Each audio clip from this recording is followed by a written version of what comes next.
کرام رضوان اللہ تعالیٰ علیہ مجمعین نے ارشاد فرمایا، اے اللہ ہم اللہ سے ڈریں کہ ہم اللہ کی تعریف کریں، اللہ کی تحمید کریں۔ تو رسول اللہ صلی اللہ علیہ وسلم نے ارشاد فرمایا کہ آپ اس طرح اللہ سے ڈریے جس طرح اللہ سے ڈرنے کا حق ہے۔ اور اس کا سب سے پہلا منشا اور مقصد یہ ہے کہ آدمی اپنی زندگی میں حلال کھانے کی فکر کرے، حرام کاروبار کو اور حرام کو چھوڑ دے۔ اللہ کے نبی صلی اللہ علیہ وسلم نے ارشاد فرمایا ہے کہ آپ اس طرح ڈریے جس طرح اللہ سے ڈرنے کا حق ہے، یعنی آپ کا سر ہے وہ بھی گناہ سے باز رہے، آپ کی آنکھیں وہ بھی گناہوں سے پرہیز کریں، آپ کے ہاتھ ہیں وہ بھی بچیں، آپ کے پاؤں ہیں، جسم کے اعضاء میں سے ہر عضو کو آپ گناہوں سے بچائیے۔ اگر آدمی ان تمام اعضاء کے ہر عضو سے گناہ سے باز رہے گا اور گناہ چھوڑتا رہے گا تو یقیناً وہ انسان اللہ سے ڈر رہا ہے۔ اور اگر ہمارے جسم کا کوئی عضو بھی اللہ کی نافرمانی میں چل رہا ہے، اللہ تبارک و تعالیٰ کی نافرمانی کر رہا ہے، تو سمجھ لیجئے کہ پھر وہ انسان اللہ سے نہیں ڈر رہا ہے۔ اللہ فرماتے ہیں کہ ڈرنے کا مطلب اور مقصد یہ ہے کہ آپ اس طرح ڈریے جس طرح رب سے ڈرنے کا حق ہے۔ اور اگلی آیت کے اسی اگلے ٹکڑے میں اللہ فرماتے ہیں وَلَا تَمُوتُنَّ إِلَّا وَأَنْتُمْ مُسْلِمُونَ، آپ اپنی جان مت دینا یہاں تک کہ آپ مسلمان ہو اور ایمان کی حالت پر۔ یعنی انسان کی زندگی، شب و روز کی زندگی یقیناً اللہ کی فرما برداری میں اطاعت میں گزرنی چاہیے۔ کبھی تو یہ ہو سکتا ہے کہ انسان کی جس وقت موت آ جائے، جب چلا جائے وہ ایمان پر ہوگا، اسلام پر قائم ہوگا۔ اور اگر انسان شب و روز کی زندگی وہ اللہ کی فرما برداری میں اور تابعداری میں نہیں گزار رہا ہے تو پھر کوئی بعید نہیں ہے انسان کے لیے کہ وہ ایمان پر جائے گا بھی یا نہیں جائے گا، وہ اسلام کی حالت میں دنیا سے رخصت ہوگا یا نہیں ہوگا، کوئی نہیں جانتا ہے۔ ہاں اگر اللہ کی مرضی کے مطابق عمل کر رہا ہے اور اپنی رات دن کی زندگی کو دیکھ رہا ہے کہ میری زندگی کن مراحل میں گزر رہی ہے، کن حالات میں گزر رہی ہے، اگر انسان اس کے اوپر غور و فکر کر لے اور اپنے اندر فکر لاحق کر لے تو یقینی طور پر انسان جب بھی دنیا سے جائے گا، اللہ تبارک و تعالیٰ کا بلاوا آئے گا تو پھر وہ ایمان کی حالت پر جائے گا۔ تو عزیزو، انسان کی زندگی میں غور و فکر کرنا ہے کہ ہماری زندگی کہاں گزر رہی ہے، اور ہماری جو روزمرہ کے ایام ہے یا ہماری مسجد کی زندگی ہے، باہر کی زندگی ہے، یا اس کے علاوہ ہماری بازار کی زندگیاں ہیں، ہمارے کاروبار کی تجارت کی زندگی ہے، وہ کن طرح گزر رہی ہے، کس طرح گزر رہی ہے، ہمیں اس پر غور و فکر کرنا ہے۔ اللہ تبارک و تعالیٰ نے جہاں بھی احکام کا مطالبہ کیا ہے وہ ایمان والوں سے کیا ہے۔ قرآن کریم میں اللہ رب العزت والجلال نے جہاں بھی کہا ہے ایمان والوں کو مخاطب کر کے کہا، اے ایمان والو آپ اللہ سے ڈر جاؤ۔ اور اللہ تبارک و تعالی ارشاد فرماتے ہیں یا ایھا الذین آمنوا لا تأکلوا اموالکم بینکم بالباطل، اے ایمان والو آپ ایک دوسرے کا مال ناحق طور پر نہ کھاؤ، آپ ایک دوسرے کے مال کو اپنے مال میں ملا کر مت کھائیے، اور آپ باطل طریقے سے، غلط طریقے سے اور آپ حرام طریقے سے مال کا استعمال نہ کیجیے۔ ہاں یہاں تک کہ آپ کی رضامندی ہو جائے، آپ کسی تجارت کو کرتے ہیں، باہمی آپ کے تجارت پر تعلقات ہیں اور آپ دونوں رضامند ہیں کسی ایک تجارت پر، پھر آپ حلال تجارت کر رہے ہیں تو دونوں کو اجازت ہے آپ سکون کے ساتھ اور عافیت کے ساتھ میں کھائیے اور استعمال کیجیے، نہیں تو اللہ فرماتے ہیں ایمان والوں کے لیے اس کی گنجائش نہیں ہے کہ وہ باطل طریقے سے اور غلط طریقے سے کسی مال کو کھا لے، بلکہ حلال اور اچھے طریقے سے مال کو استعمال کرنا چاہیے۔ اللہ تبارک و تعالیٰ نے قرآن کریم میں جو انبیاء کو حکم دیا یا ایھا الرسل کلوا من الطیبات واعملوا صالحا، اللہ تعالیٰ ایمان والوں کے علاوہ اللہ تعالیٰ رسولوں کو مخاطب کر کے کہہ رہا ہے جو اللہ کے برگزیدہ پیغمبر ہوتے ہیں، جن کے بارے میں یہ شائبہ نہیں ہے کہ وہ کسی حرام کے قریب بھی جا سکتے ہیں، بلکہ وہ تو ہمیشہ حلال پر جمتے ہیں، حلال کھاتے ہیں اور حلال کام کا ہی استعمال کرتے ہیں، لیکن پھر بھی اللہ تبارک و تعالی رسولوں کو حکم دے کر، رسولوں کو مخاطب کر کے ایمان والوں کو سبق دینا مقصد ہے، ایمان والوں کے لیے مقصد ہے اللہ تبارک و تعالی کا۔ اللہ رسولوں کو حکم دے رہا ہے، یا ایھا الرسول کلوا من الطیبات واعملوا صالحا، اے رسولوں کی جماعت، پیغمبر کی جماعت، یقیناً آپ برگزیدہ پیغمبر ہیں، لیکن آپ حلال کھانا، پاکیزہ مال کھانا اور پاکیزہ مال کا ہی استعمال کرنا اور اچھے اچھے اعمال اور نیکیاں کرتے رہنا، یہ اللہ تبارک و تعالی برگزیدہ پیغمبر اور رسولوں کو حکم دے رہا ہے۔ اور ظاہر ہے جب اللہ رسولوں کو حکم دے رہا ہے تو یقینی طور پر مال کے حلال اور حرام کا انسان کی مقبولیت عدم مقبولیت میں بہت اہمیت رکھتی ہے۔ انسان کی زندگی میں اچھائی اور بدی آنے کے لیے یہ حلال اور حرام بنیاد رکھتا ہے۔ جہاں انسان کے لیے ضروری ہے کہ پنج وقتہ نماز پڑھے اور اللہ کے گھر میں پہنچنے کے بعد اللہ کے سامنے سجدہ ریز ہو، اللہ کے نبی علیہ الصلوۃ والسلام نے ارشاد فرمایا کہ اس فرض نماز کو ادا کرنے کے بعد آپ کے اوپر اگر کوئی اہم فریضہ ہے اور نماز ہی سے زیادہ اور نماز ہی کی طرح آپ کے اوپر کوئی اہم فریضہ ہے تو وہ یہ ہے کہ آدمی حلال تجارت کرے، حلال کھائے۔ جہاں ضروری ہے کہ اللہ کے گھر میں پہنچ کر نماز پڑھ رہا ہے، وہیں ضروری ہے کہ انسان حلال تجارت کا استعمال کرے اور حلال مال کھائے۔ اگر انسان حلال مال کا استعمال نہیں کر رہا، پاکیزہ مال کا استعمال نہیں کرنا، تو یاد رکھنا میرے عزیزو، ہماری یہ نمازیں، ہماری یہ دعائیں اور اللہ رب العزت والجلال کے سامنے یہ ہمارے آنسو کے گرانا، رات کو تہجد میں اٹھ کر اللہ سے مانگنا، اگر ہمارا پاکیزہ مال نہیں ہے، ہماری تجارت حلال نہیں ہے اور ہمارا مال صاف ستھرا نہیں ہے، اگر اس میں حرام کا شائبہ ہے اور اس میں اگر غلط چیز کا شائبہ ہے، تو آپ کتنی ہی اللہ سے دعا کرتے رہیں، رب کو مناتے رہیں، اللہ رب العزت والجلال اس وقت تک نہیں منے گا جب تک انسان اپنے کاروبار کو حلال نہ کر لے۔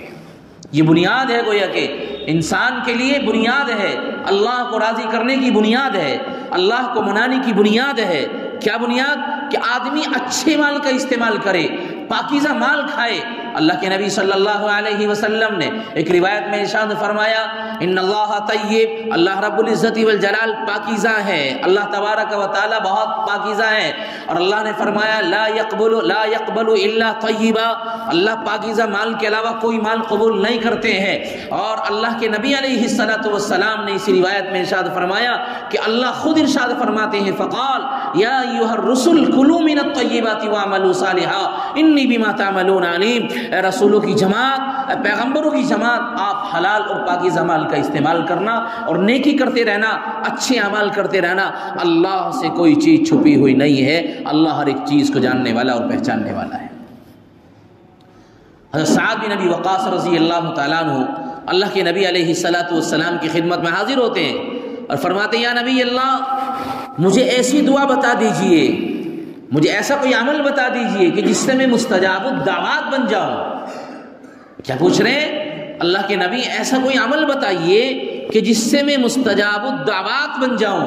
مستجاب الدعوات کا مطلب ہوتا ہے کہ اللہ مجھے کوئی ایسا عمل بتائیں کہ جب بھی میں اللہ کے سامنے ہاتھ اٹھاؤں اور اللہ سے جو کچھ مانگوں، اللہ کی بارگاہ میں میرا وہ مانگنا قبول ہو جائے، اور رب کے یہاں سے میرے ہاتھوں کو خالی نہ چھوڑا جائے، میرے دامن کو یوں ہی نہ چھوڑ دیا جائے۔ میں اللہ سے جس چیز کا سوال کروں، میں اگر کسی حلال چیز کا اللہ سے سوال کر رہا ہوں تو میرا مولا میری اس چیز کو قبول فرما لے۔ یعنی یوں کہہ لیجئے، کوئی دعا ایسی نہ ہو کہ جو دعا اللہ کے یہاں قبول نہ ہوتی ہو، ہر دعا اللہ کے یہاں شرف قبولیت سے نوازی جاتی ہو۔ تو سعد بن ابی وقاص فرماتے ہیں، یا نبی اللہ، ایسا عمل بتا دیجئے کہ جس عمل کو میں کروں اور اس عمل کو کرنے کے بعد اے اللہ کے رسول میں مستجاب الدعوات بن جاؤں، میری دعا کوئی رد نہ ہو، اللہ کے یہاں جس چیز کا مطالبہ کروں اور جب جب اللہ کے سامنے ہاتھ پھیلاؤں اور میں اپنے دامن کو پھیلاؤں، اللہ کے یہاں سے میرے ہاتھ خالی نہ چھوڑے جائیں، میرے دامن کو خالی نہ چھوڑا جائے۔ تو اللہ کے نبی صلی اللہ علیہ وسلم کا جواب سنیے۔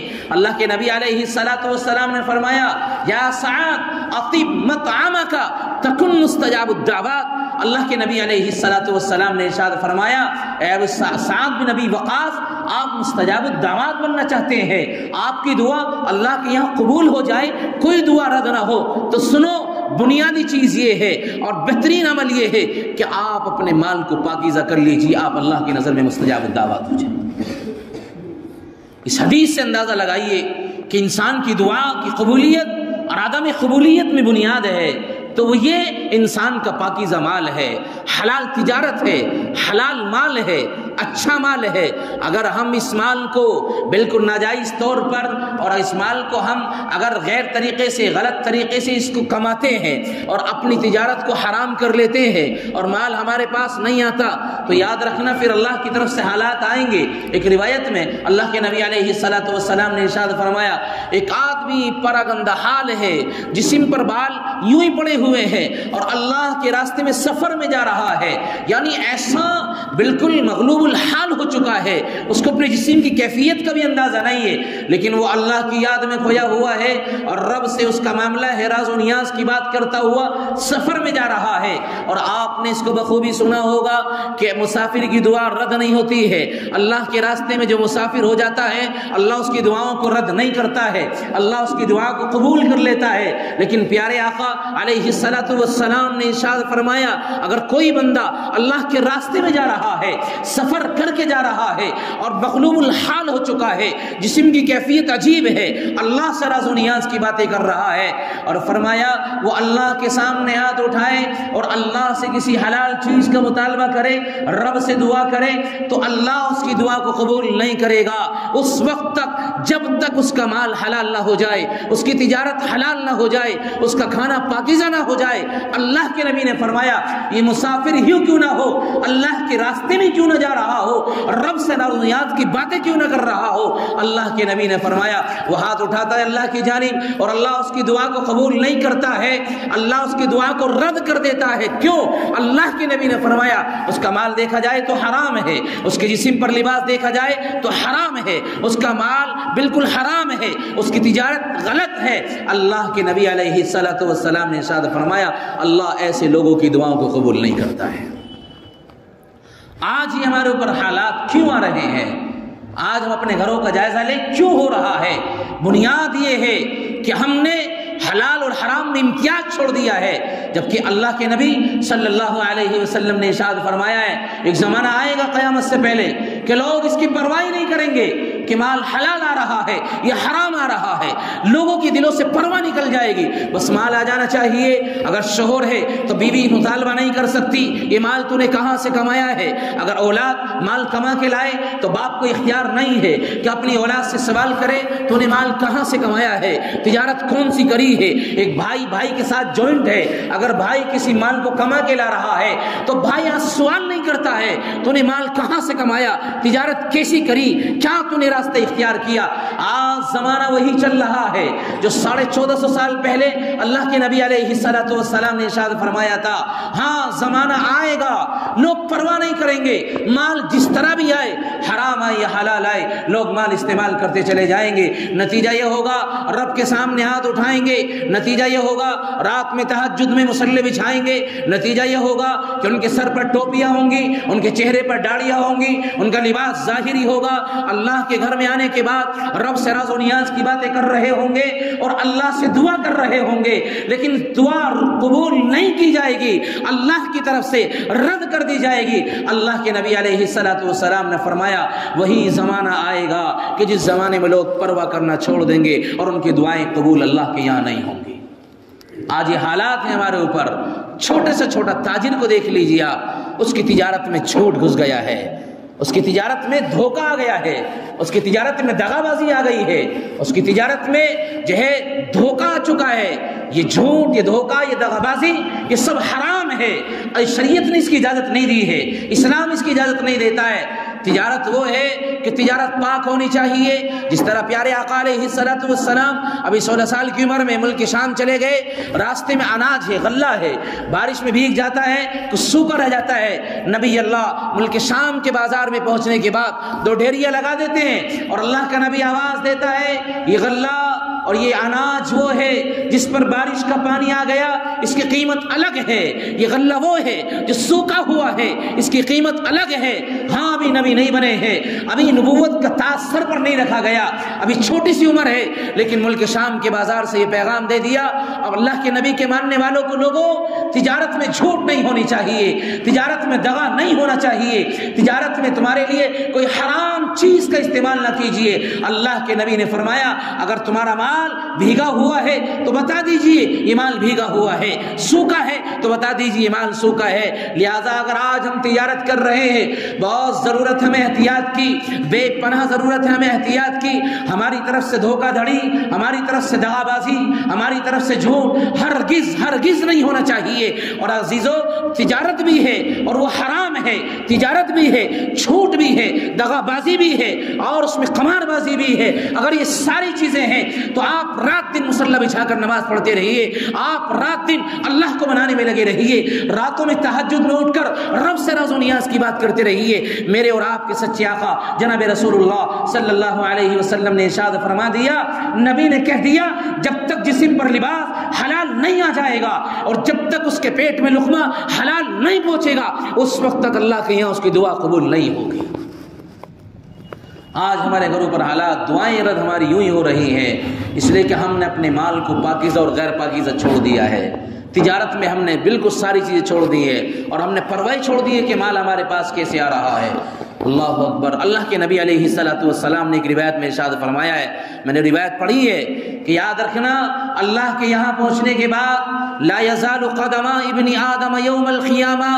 میرے آقا علیہ السلام ارشاد فرماتے ہیں، اور میں آپ کو بتلاؤں آپ کی اور میری بات جھوٹی ہو سکتی ہے، آپ جھوٹ کہہ سکتے ہیں، میں اپنی زبان سے جھوٹ کہہ سکتا ہوں، لیکن نبی اللہ جو کہہ دے وہ سچا ہے اور بالکل حق اور برحق ہے۔ میرا یقین ہے زمین تو پھٹ سکتی ہے، آسمان گر سکتا ہے، ستارے ٹوٹ سکتے ہیں، لیکن نبی نے جو کہہ دیا وہ بالکل حق اور برحق ہے۔ اللہ کے نبی علیہ السلام فرماتے ہیں لا یزال قدم ابن آدم یوم القیامہ، کہ کسی مسلمان کے، کسی مومن کے قدم نہیں ہٹیں گے اللہ کے یہاں پہنچنے کے بعد، ایک رتی برابر بھی آگے اور پیچھے نہیں ہوں گے۔ قیامت میں اللہ کے سامنے ایک مومن کے قدم نہیں ہٹیں گے، کب تک؟ حتی یسأل عن خمس، اللہ کے نبی نے فرمایا 5 سوال نہ کر لیے جائیں۔ جب اللہ کی طرف سے 5 سوال ڈالے جائیں گے، کوسچن ڈالے جائیں گے، تو اللہ کے نبی نے فرمایا اگر ان 5 سوال کا جواب دے دیتا ہے تو اس کو خوشی کے ساتھ اور بہت خوشخبری دیتے ہوئے پل صراط سے آسان گزار دیا جائے گا۔ اور اگر 5 سوال اللہ کی طرف سے کیے گئے، ایک سوال کا جواب بھی نہ دیا، کوئی ایک سوال رہ گیا، تو اللہ کے نبی نے فرمایا قدم نہیں ہٹیں گے، وہیں جم جائیں گے۔ پھر اللہ کی طرف سے حکم ہوگا اس بندے کو جہنم کی زینت بنا دیجئے، جہنم کے آگ میں پہنچا دیجئے۔ اللہ کے نبی نے فرمایا حتی یسأل عن خمس، جب تک 5 سوال نہ کر لیے جائیں اس وقت تک بندے کے، ایمان والے کے قدم اس جگہ سے نہیں ہٹیں گے۔ فرمایا اللہ کے نبی علیہ السلام نے عن عمرہ فی مفناہ، پہلا سوال یہ ہوگا کہ تمہیں جو عمر دی تھی اس عمر کو کہاں گوایا، تمہیں زندگی کے لمحات دیے تھے، ان زندگی کے لمحات کو کہاں گزارا۔ اب سوچئے ذرا، غور و فکر کیجئے، ہماری یہ زندگی کے ایام اگر ڈانس پارٹیوں میں گزر رہے ہیں، ہماری یہ زندگی کے لمحات اگر ڈی جے کے سامنے گزر رہے ہیں، ہماری یہ زندگی کے لمحات چوراہوں پر فضول اور بکواس میں گزر رہے ہیں، ہماری یہ زندگی کے ایام اگر فضول گزر رہے ہیں تو رب کے سامنے کیا جواب دیا جائے گا؟ ہاں وہ بندہ جو اپنے ایام کو قدر کرتا ہے، اپنی صحت کی نعمت کو غنیمت جانتا ہے اور اپنی زندگی کو اللہ کی طرف سے غنیمت سمجھتا ہے، اب یہ زندگی میں فضول کام نہیں کرتا، زندگی میں ڈی جے کے سامنے نہیں پہنچتا ہے، اپنی زندگی کے ایک ایک لمحے کو کامیاب بناتا ہے اور اللہ کے لیے، عبادت کے لیے لگا رہتا ہے۔ اللہ کے نبی علیہ السلام نے ارشاد فرمایا کہ ایک پہلا سوال یہ ہوگا، میں آپ کو مختصر عرض کر دیتا ہوں، آئندہ جمعہ انشاءاللہ اسی پر بات ہوگی۔ پہلا سوال یہ ہوگا کہ تمہیں زندگی دی تھی، زندگی کہاں گوائی تھی؟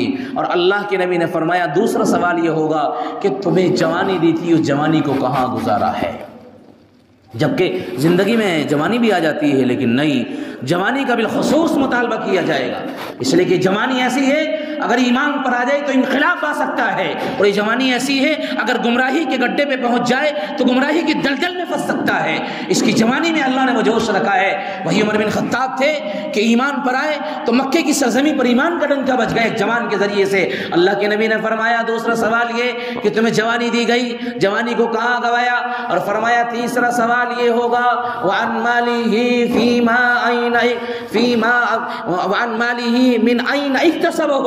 فرمایا تیسرا سوال کہ مال تم نے کہاں سے کمایا ہے، مال کہاں سے کمایا ہے؟ فرمایا چوتھا سوال یہ کہ مال کو کہاں خرچ کیا ہے، فی منفقہ، انسان کی پوری زندگی کا گوشوارہ ہے۔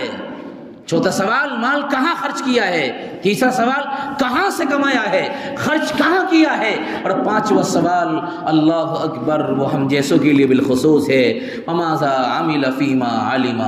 کہ تم نے اپنے علم پر عمل کتنا کیا تھا، تم علم دیا تھا، انبیاء کا وارث بنایا تھا، قرآن کا تمہیں جو ہے ایسا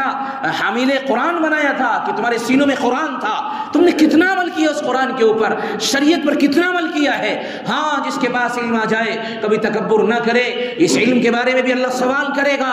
کوئی نہیں چھوڑے گا اللہ تبارک و تعالیٰ۔ ایسا نہیں ہے اگر عام آدمی سے سوال ہو رہا ہے تو کسی عالم سے سوال نہیں ہوگا، نہیں ہوگا، مجھ سے بھی سوال ہوگا وماذا عمل فیما علم، بتا جو تجھے علم دیا تھا اس علم کے مطابق کتنا عمل کیا ہے۔ یہ 5 سوال ہوں گے۔ اللہ کے نبی علیہ السلام نے فرمایا جب تک ان 5 سوالوں کو جواب نہ دے دیا جائے گا اس وقت تک بندے کے قدم ذرہ برابر بھی آگے پیچھے نہیں ہٹیں گے۔ سوال کا جواب دے دو، پل صراط سے آسانی سے گزر کر جنت میں پہنچ جاؤ۔ اللہ تبارک و تعالی ہمیں عمل کی توفیق عطا فرمائے۔ وآخر دعوانا الحمدللہ رب العالمین۔